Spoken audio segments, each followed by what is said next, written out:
To understand the economy, you have to understand human nature. This podcast is powered by Acast.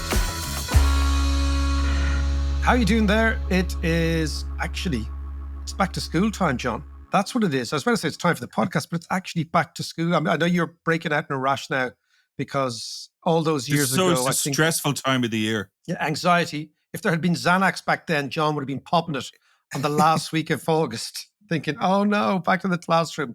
But I'll tell you, I'm sitting here, I'm coming home now next week, but I sat last night in an amazing Mediterranean electric storm. Nice. More rain fell here in 24 hours than does on average in 4 months. Wow. You can imagine it. And I think I've told you before about this Veliki Gospa thing, this Ferragosta thing, that the end of the Italian holidays was actually something that the Romans made up. Yeah. So the Italians have this holiday called Ferragosta, which is basically around the 15th, 16th of August. Here it's called Veliki Gospa. In Ireland, I think it's called the Assumption of Mary into heaven. Would that be right, John? I know you're Catholic. Your Catholic playbook is very, very well recorded, right? Yeah. I think it is Ascension or Assumption. I'm not too sure, right? Is it not Electric Picnic? Exactly. But of course, actually, the Electric Picnic, this is the first year in 20 years, John, in 20 years that I didn't host Leviathan, the political cabaret that we have normally, because they changed the dates and I was coming to my holidays, so I couldn't go. It's a shame. But, this Ferragosta thing is, all the time. Remember I told you about the monsoons in the Nile and they break over the mountains in the south of Egypt. That swells the Nile, and then the Mediterranean sun in August sucks all the water up and eventually just deposits all the water on Italy and the Adriatic. And that constitutes the end of summer for them. And I love the idea. This is me being like you, John. This is me like you, that the natural world really dictates the rhythms, It just dictates the rhythms. Yeah. And suddenly then summer's over, everyone's back to work. After a big downpour, takes it 2 or 3 days. Good hard rain to clear the air. Exactly. Absolutely. And actually, in fact, if you're interested in rain in the Balkans, there's a great movie called After the Rain, a Macedonian movie. And believe it or not, John, we're going to talk about a Macedonian hero today, a guy called Muhammad Ali Pasha. But this is a movie about the fault line in the Balkans in Macedonia between the Orthodox Christians of Macedonia and the Muslim Albanians of Macedonia. And this is one of the what they call down here, nexuses of ethnic conflict.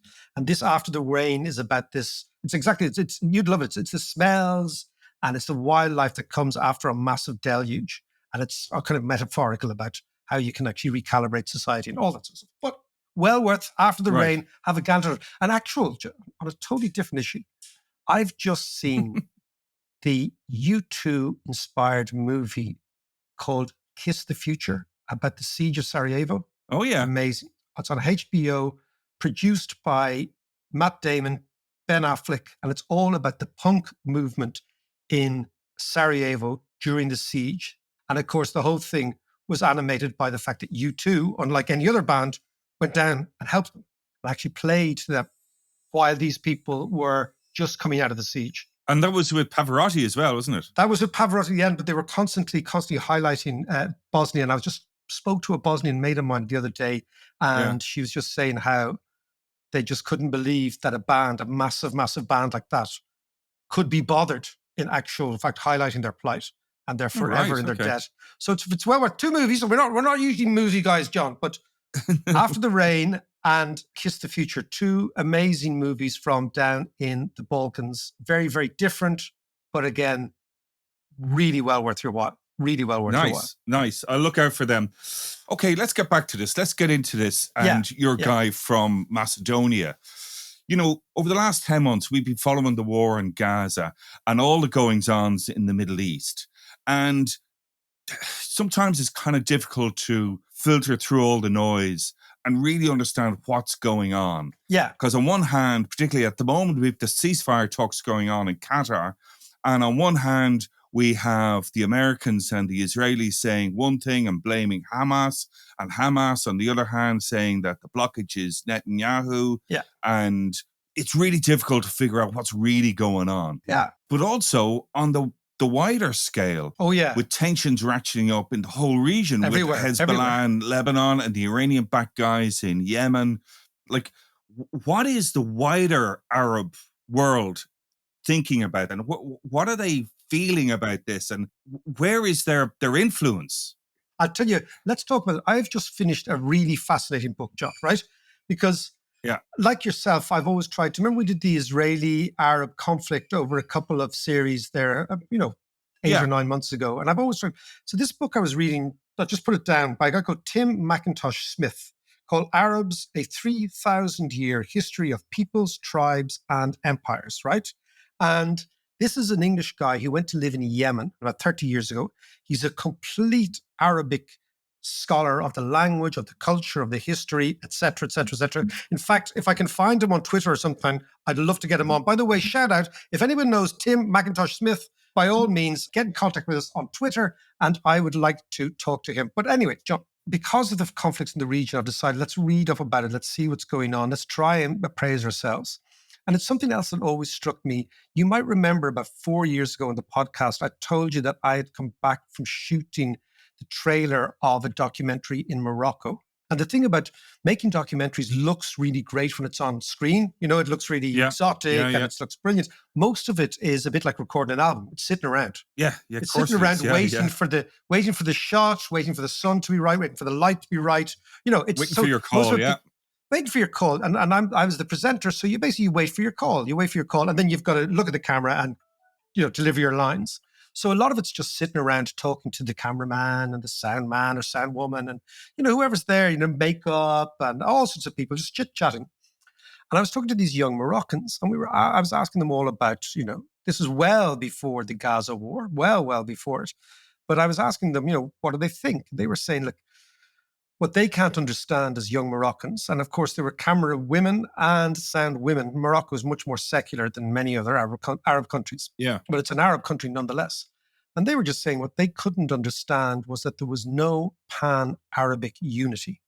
They were making the point that we speak the same language, we have the same culture, we have the same religion, and yet there is no movement toward unifying the Arabs. The Arab nations speak for different factions, for different ideas. They don't tend to come together. The Arab League, to the extent that it is a league, is very, very much a second or third rate talking shop that doesn't seem to have any power.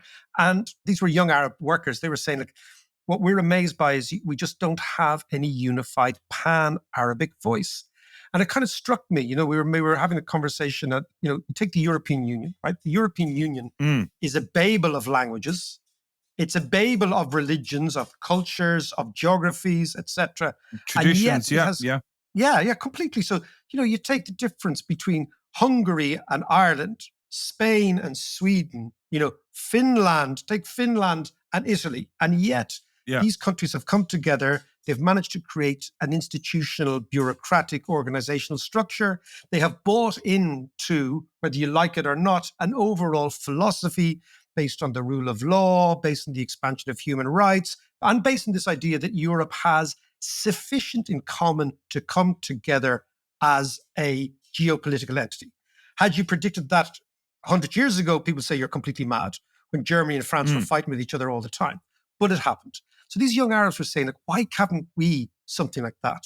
And this has always struck me, and it's always stayed with me, this conversation. Why? And again, this might explain, John, why there's no real Arab unity at the moment about Gaza. I mean, what you see is that the Arabs are not present in the discussions. They're not pressurizing, or they don't seem to be pressurizing in the way in which they should be, given that their brethren, their co-religionists, their co-linguists, their Arab brethren are being slaughtered in front of our very eyes, right? So I tried to figure out, well, why is this? Now, again, I am no expert. What was fascinating about this book is it goes back 3,000 years. So it predates Islam.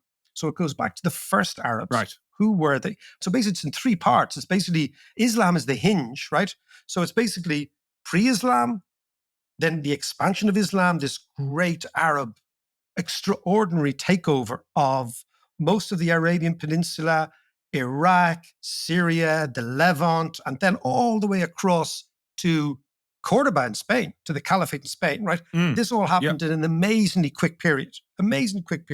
Within 60 or 70 years, the Arabs had taken over this huge, huge area of what was extremely advanced human civilization, right? So this is in and of itself a fascinating story. And then it goes on the Arab world since then. But one thing struck me. Last week, we spoke about Napoleon, and we spoke about the French Revolution, and we spoke about the similarities between the French Revolution, right? And the inflation we were seeing everywhere else and all that sort of stuff.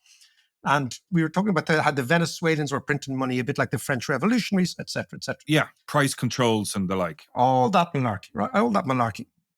So I was looking at Arab economic history in the late 18th and early 19th century. So in 1798, Napoleon comes down this way, down the Balkans, down through Croatia, over to Greece, and sails over to Egypt and conquers Egypt. The French Revolutionary Army conquered Egypt. Now, why were they interested in Egypt? They were interested in Egypt to make sure the Brits didn't own the way to India. Because what the Brits were doing is the Brits had taken over Gibraltar, so they basically could organize and control shipping in what they would describe as the Western Mediterranean. And then what they were doing is they were dropping their goods bound for India in Egypt, and then going overland and picking them up in the Red Sea about 100 kilometers later, and then shipping them out, right? So this is a big, laborious job. This is pre the Suez Canal, of course. Exactly. Right. Now, Napoleon, who was an implacable enemy of Britain, said, okay, I'm going to take over Egypt. So the Napoleonic Revolutionary Army, which had just come off what they call the Italian campaign, where they kicked the lard out of everybody, they're an unbelievably successful army. They were also an evangelical army because they were driven by this idea of the Republic. So they were an incredibly well-educated army. They used to read all the time, and Napoleon would set up public libraries and all this sort of stuff, right? He set up public libraries? That was his big thing. Napoleon was obsessed by education. So one of his big things was public libraries, that he would set up public libraries. He'd set up all sorts of translation works for all sorts of goods, because his idea was that if the French Revolution was going to be exported by the military, it had to be exported by intelligent, well-educated, well-read soldiers. So he was a really visionary sort of guy. That's interesting. Okay, Napoleon always gets a bad rap because we tend to get Anglo-Saxon interpretations of him, whether they be, Ridley Scott's recent Napoleon or all that sort of things, right? Yeah, but awful in fact, movie. He wasn't the best. Apparently he wasn't the best, right? But he was a fascinating guy. So the person in Egypt that we got the best records for this is a guy called Abdel al-Jabarti. And al-Jabarti was a historian and scholar in Egypt, right, at the time. And he's kind of observing what the French were doing. Do you know what the French did first? They set up restaurants. You'll enjoy this because you've been in France for a while, right?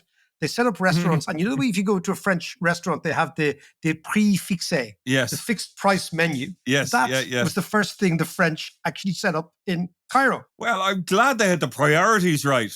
Exactly. So it's a steak frite, a moule frite, steak frite. But the Arabs, now remember again, the Arabs were almost second-rate citizens in Egypt because Egypt had been conquered by the Ottomans and before that by the Mamluks. And now they looked at the French as just basically the latest iteration of a conqueror. Right. But they were also terrified because this was the first time since the Crusaders that Western Europeans in military guise had come into an Arab country with far, far superior technology. So the Arabs were like, oh my God, we are miles behind. We are miles behind. And of course, Egypt was a protectorate of the Ottoman Empire at the time. So that the idea of the sick man of Europe, the Ottoman Empire being the weak underbelly of Europe, all that sort of stuff, right? So this is the fascinating thing, this seems to have prompted an awakening within the Arab people in Egypt, the educated Arab people. Almost like that Meiji Restoration thing we talked about Japan, because the Japanese reacted to American power in the Pacific by basically dropping all their traditions and saying, we need to be technologically, scientifically, militarily, intellectually on a par with these Westerners, and we're going to change our society. And the Japanese, remember I told you, they sent all sorts of Japanese students all over the West to learn, how did the Germans do this? How did the French do this, etc. Now, amazingly, the Egyptians did this, but under a character who was the governor of the Ottoman Empire in Egypt called Muhammad Ali Pasha. Now, Muhammad Ali Pasha was actually a Macedonian. This is the fascinating thing. Okay. So he came from the Albanian community in Macedonia, and he was from a long line, and you see this always in empires, right? A long line of regional lads on the make who tend to do the dirty work for the empire, particularly in the far-flung parts. So, for example, Irish soldiers for the British Army, we don't like to mention it, but there was a huge Irish military operation as part of the British Army, the British Empire Army. We also know the Scots really ran the British Empire for the English. If you look all over this, the Scots were the engineers, the administrators. You see the same thing in the Ottoman Empire. So all around this part of the world, the former Yugoslavia, particularly the Ottoman parts of that, so Bosnia, Macedonia, for a while Serbia, these people tended to, join the army. There was a thing called the Janissaries in the Ottoman Empire, where they actually took the firstborn male of this part of the world, of Greeks, of Macedonians, of Serbs, of Bosnians, and they kidnapped the children and they turned them into to military commanders called Janissaries. And that was a huge part of the Ottoman Empire. Yeah, that's what they did. So their army, the Ottoman army, was basically a kidnapped army. And they would take these poor guys, these kids, away from their parents. What age were these kids? 7, 8, 9. They're horrible. Wow, stuff. that young. Wow. That young. And they turned them into Turks. And this guy, Muhammad Ali Pasha, was one of these guys, right? And he arrives in Egypt. They see what the French are doing. And of course, there's another little detail here, which is that when Napoleon came in, the Brits decided there's no way we're going to have that, right? And Nelson, he of Nelson's column that was blown up in Dublin in 1966, he sailed up through the Mediterranean and kicked the lard out of the French in a naval battle called the Battle of the Nile, which actually led to Napoleon himself being isolated in Egypt for a year, not being able to get out. So there's all sorts of stuff going on. So the Arabs found themselves wedged between, once again, two big empires, the British Empire and the French Empire, who were fighting over something else. And for Arabs, that's a bit like they were wedged between the Ottoman Empire and the Persian Shia Empire, who were fighting over something else, right?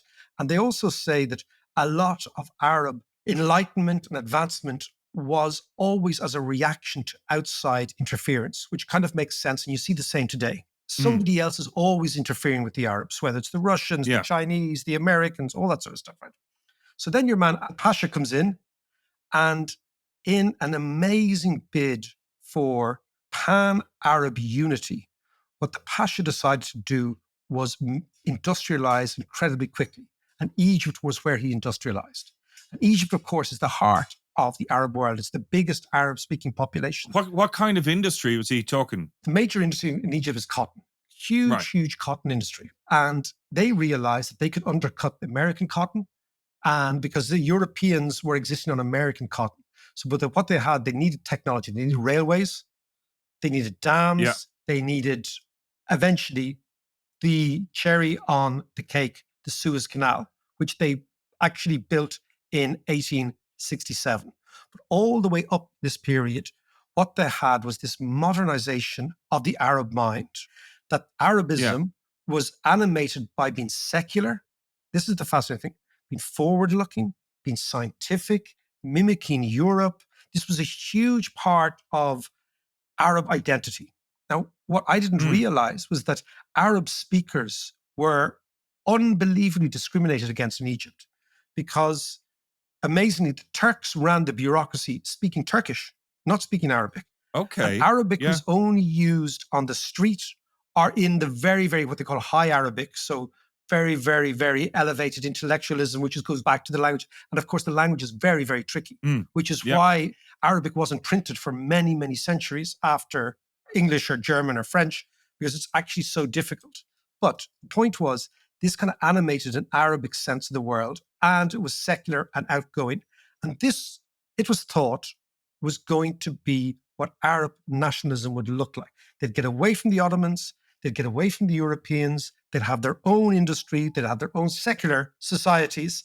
Yes. So they would just become like a secular pan-Arabic, almost a confederation. Yeah. So this is before the French went into Algeria and Tunisia and Morocco, before the French actually took a stranglehold there.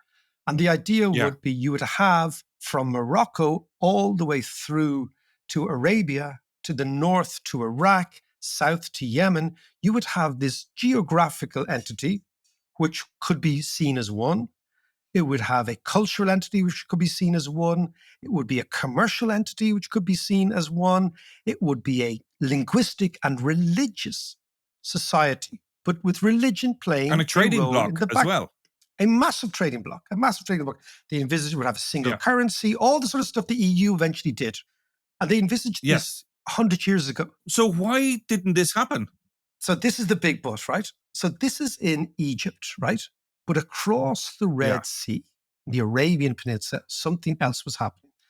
And in the very same year as Napoleon invaded Egypt, 1798, the Ottomans realized they were facing a rebellion by a bunch of Bedouin tribesmen who were following a preacher called Al-Wahhab.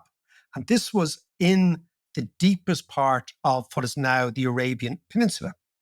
And of course, the Ottomans thought, well, look, we'll get a proper big army, about 10,000 men. We'll go and slap them around, right? We'll show them who's boss. And amazingly, the Ottomans were beaten by what they thought was going to be a ragbag bunch of Bedouin lads, basically of nomads. And they realized they were facing a highly, highly, highly sophisticated army, very well trained, very well organized, but more importantly, John, evangelical. So the Ottomans thought, okay, we've got a problem here. We've lost that part of the empire. These guys, these Wahhabi guys, decided to go on the rampage, which you could only describe as sort of a cultural tour of vandalism around the area. And why is this? Because this guy Wahhab, who was a holy man, he had been traveling around the empire and he came back to Arabia and he realized, hold on a second, there is all sorts of idolatry, there's saint worshipping, there's all sorts of stuff that weren't in the good book.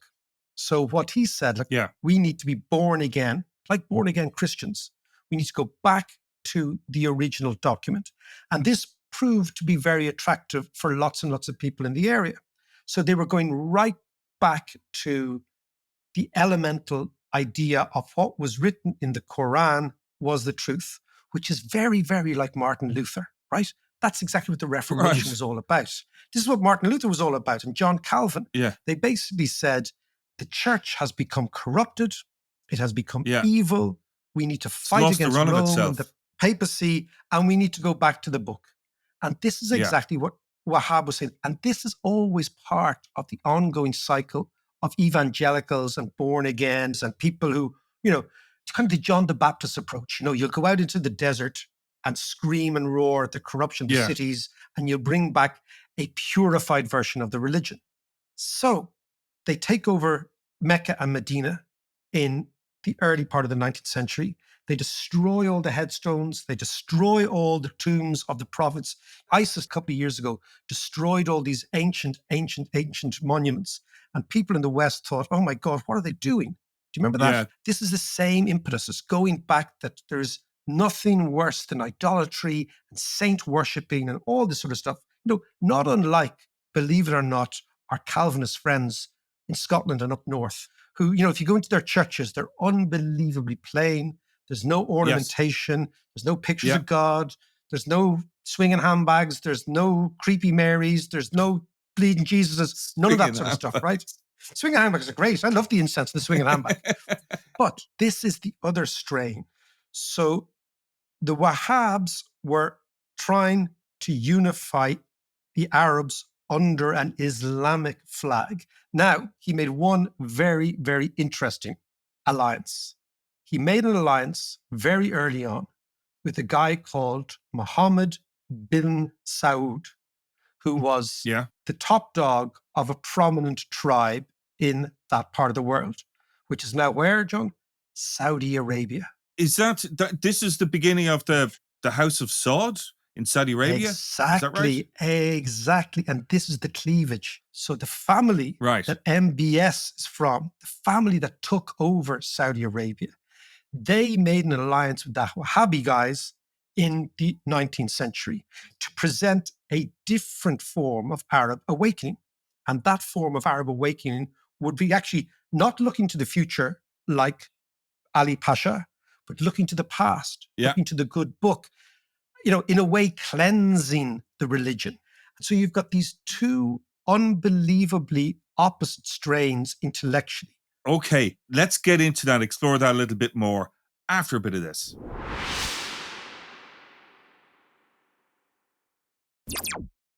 So, Mike, we're talking about the Arab world and its development religiously, economically, culturally, etc. Almost trying to get inside the minds of the Arab people. Yeah. But let's bring it up to now, because you left off there talking about the schism in the Arab world and the beginning of the House of Saud. Tell us more about that. Well, again, we come back to the question that the camera men and camera women posed to me rhetorically, actually in the desert in Morocco 3 years ago. Why don't we have Arab unity? That's the question. Yeah. Now, we have been sold lots of interpretations. We sold because it's Sunni versus Shia, or because certain people went with the Soviet Union, other people went with the Americans, or because Israel is basically the contaminating force at the center of things. There's a variety of reasons, right? But in recent weeks, I've just been reading about maybe there's something else going on that we're not aware, which is that pan-Arabist unity basically divided into two camps about 100 years ago. One camp was seeing Arabs unify under the flag of religion, looking backwards to the Quran for its inspiration, a stripped back, born again type of society. Anti-innovation, anti-scientific, anti what they would call idolatry, right? False gods, other false gods.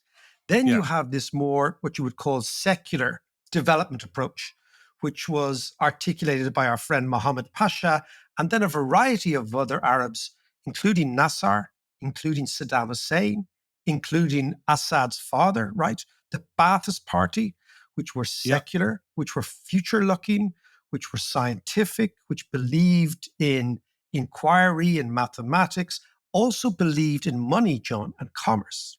And at the heart there is a sort of a culture war between one view of the way to unify the Arabic people is under the religion, and the other view is the way to unify the Arab people is under a borderless, secular, forward-looking society.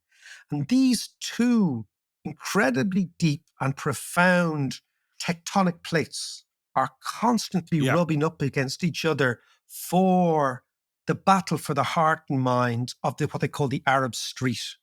And the Arab street is what people really believe. And it struck me when I was reading this over the last couple of weeks, John, that maybe this is a story that we in the West don't tell ourselves, because we like the sort of simple tropes. We like the idea that it's all black, or it's all white, or it's all this and that. And what we're not looking at is the evolution of a way of thinking about the world, which is anchored by the language. Yeah. These are tens of millions of people who speak the same language. It is sometimes anchored by the religion, but not always, because the most pan-Arabist leaders were people who were not followers of Islam, or they were Christians in Palestine or Christians in Syria. And that there are these various different layers of complexity going on, which can kind of be disguised until it comes to something like a massive crisis. And then you ask yourself, why aren't the Saudis speaking the same language as the Moroccans, the Tunisians, the Egyptians? Yeah. And it's deeper than just Sunni and Shia. It's actually to do with perceptions of the modern world and how a very deep and ancient culture, which wants to move together, finds it very, very difficult because these fractures are incredibly deep. And they come back to the same sort of fractures you see in Russia. Should we go back to the past? Should we be a secular country? Should we be an empire? So basically, all these huge nations, like the Arab nation, which didn't become a nation, not because of outside interference, but because of their own internal fractures, which were driven by outside interference. And that's why they're never as strong as they should be. And that's why right now, John, they appear to be unable to back the Palestinians in any material, manifest, and frankly, muscular way.